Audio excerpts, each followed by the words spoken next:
Bonjour à tous, on se retrouve aujourd'hui pour les sorties manga du mois de juillet 2025.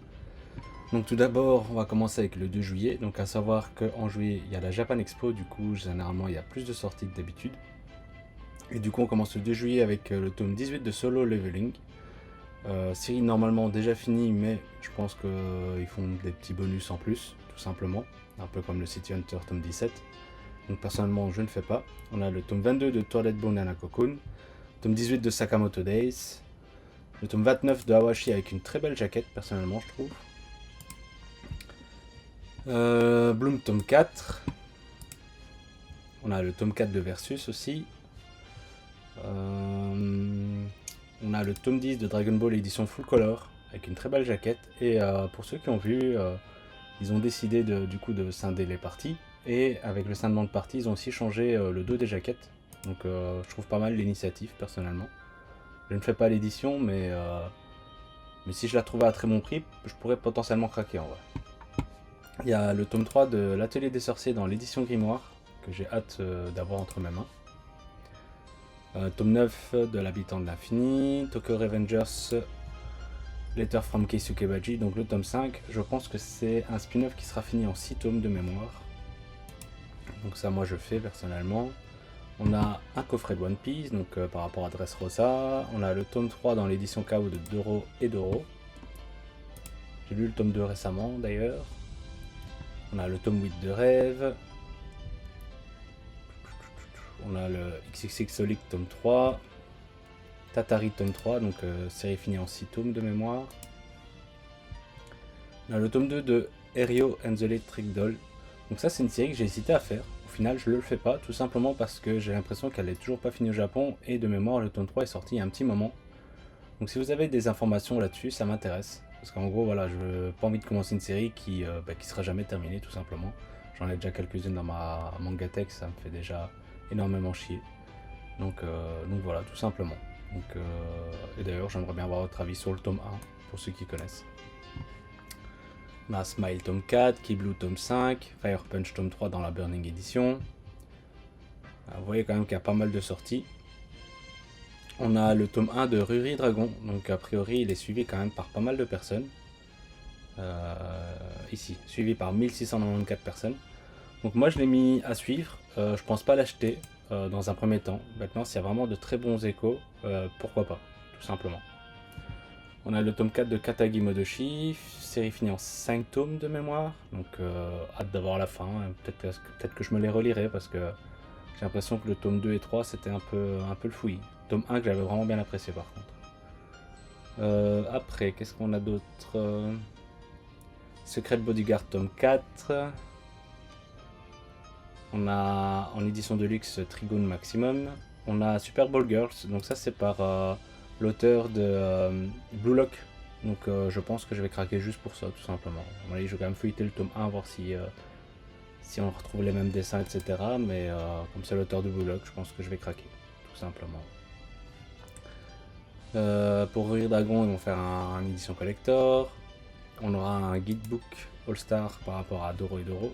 Moi personnellement, je ne fais pas les guidebooks ni les artbooks. Enfin, c'est rare que je craque. Il faudrait voir vraiment la série. Peut-être que si c'était Hajime no Hippo, peut-être que je craquerais, mais voilà.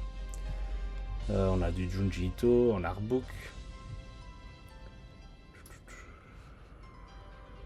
C'est quoi ça? Donc apparemment il y a un tome collector pour Sakamoto Days, donc l'édition panier mortel. Je compte pas le faire personnellement. J'aime bien Sakamoto, mais à 25 euros, déjà ça me freine un peu beaucoup quand même. Donc voilà. Donc pareil, un tome 5 collector pour Kill Blue. Et une édition limitée pour le tome 4 de New Exorcist. Donc après on continue avec le 3 juillet, donc avec le tome 27 de Jujutsu Kaisen, donc série bientôt finie. Donc moi j'ai arrêté vers le tome 22-23 je pense de mémoire. On a le tome 14 de Frieren, le tome 27 de Moi quand je me réincarne en slime, le tome 15 de Shinoko, donc série finie en 16 tomes, donc hâte d'avoir la fin.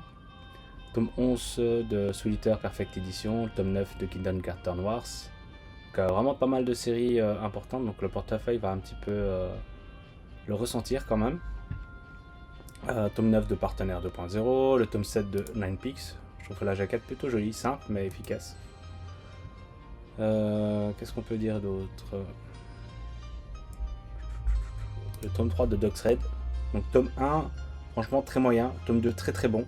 Donc à voir avec le tome 3 si ça continue.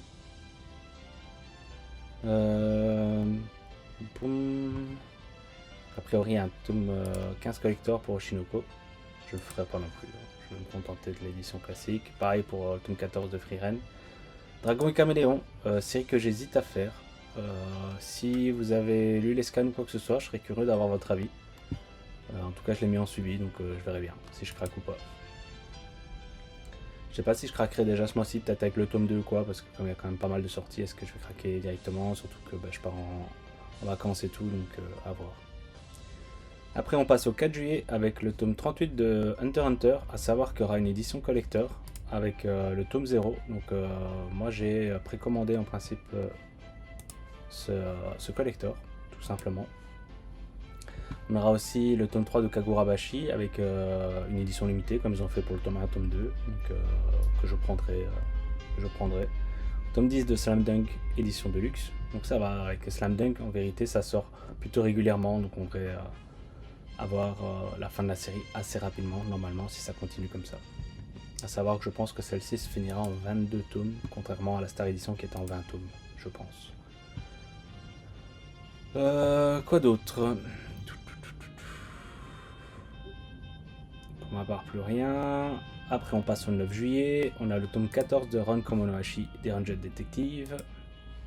On a le tome 9 de la Smash Edition de IQ. Le tome 10 de Deep Free. On a le vendeur du magasin de vélo. Je sais que beaucoup apprécient cette série. Moi, je ne la fais pas. On a le tome 7 de Dive Vergelder. Je ne le fais pas non plus. Tome 12 de All Out. Série que moi j'ai lâché. J'avais bien aimé l'animé, mais en manga, j'ai pas vraiment apprécié.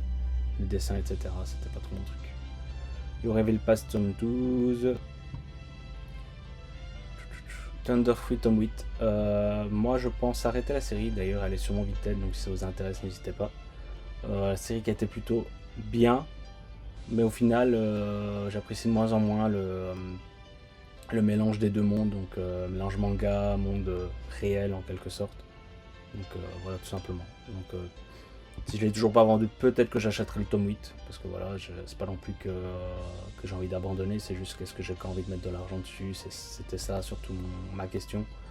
Comme avec Blue Period, hein, j'apprécie, mais est-ce que j'ai vraiment envie de continuer, c'est ça. Après voilà, donc je verrai bien. Je verrai si elle est toujours pas vendue d'ici là, si je craque ou pas, tout simplement. Qu'est-ce qu'on peut dire d'autre? Le tome 3 de Family Compo. J'ai toujours le tome 2 dans ma pile à lire. Faudrait que je me dépêche. On a le tome 2 de la fin du système. Donc ça c'est... J'avais bien aimé le tome 1, bien que j'avais des a priori. Et par contre le tome 2 sort le 9 juillet. Mais du coup le tome 1 était sorti le 8 janvier. Donc ça fait quand même pas mal de mois entre les deux tomes. Je pense que c'est une série finie en 9 tomes. Mais si on doit attendre à chaque fois 6 mois pour avoir un tome suivant, ça va se finir dans longtemps quoi. On a le tome 2 de Voyage au centre de la Terre. J'ai lu le tome 1 récemment, franchement c'était vraiment pas mal.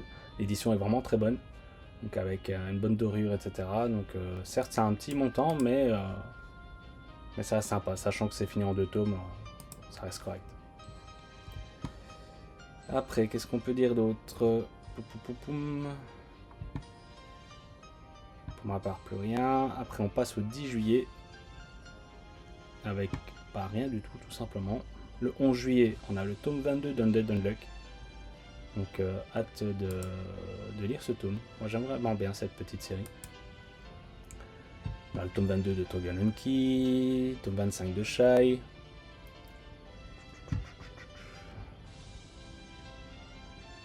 Je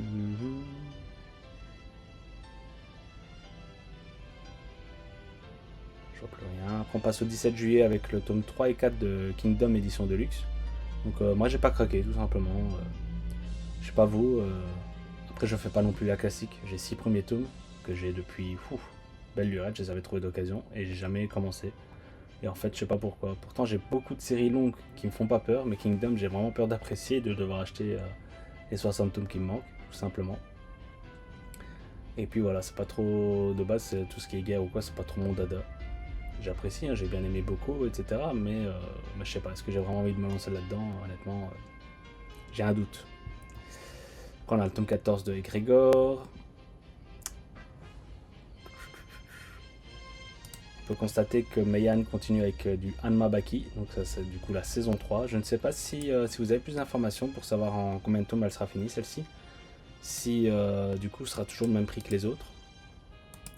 Curieux de savoir, donc si vous avez un peu plus d'informations, ça m'intéresse fortement, n'hésitez pas à le mettre en commentaire. Merci d'avance. On a aussi un artbook par rapport à Baki, par rapport aux 30 ans. Donc ça je les ferai personnellement, j'aime vraiment bien Baki. Voilà. Le 24 juillet, on n'a pas beaucoup de covers, mais de toute façon j'ai pas l'impression qu'il y a des trucs intéressants. Et c'est fini, du coup voilà. Donc je voulais savoir vous, qu'est-ce qui vous attire du coup au mois de juillet? Quelles sont vos priorités? Moi, priorité, normalement j'aurais dit Awashi. Pourquoi j'aurais dit normalement? Parce qu'en fait j'ai trouvé les scans, donc j'ai sans doute déjà lu ce tome 29, bien que je l'achèterai et que je le lirai assez rapidement. Mais du coup normalement je sais ce qui se passe. Du coup j'ai hâte de lire le tome 4 de Bloom, le tome 3 de l'Atelier des Sorciers. Tome 15 de Shinoko, ouais. Ah, ici on a eu les jaquettes alors qu'on les avait pas il y a 2 secondes, c'est bizarre. Donc voilà, donc hâte d'avoir tous ces tomes là, donc curieux de savoir votre liste d'envie. N'hésitez pas à utiliser de l'espace commentaire pour ça. Et je vous dis à bientôt.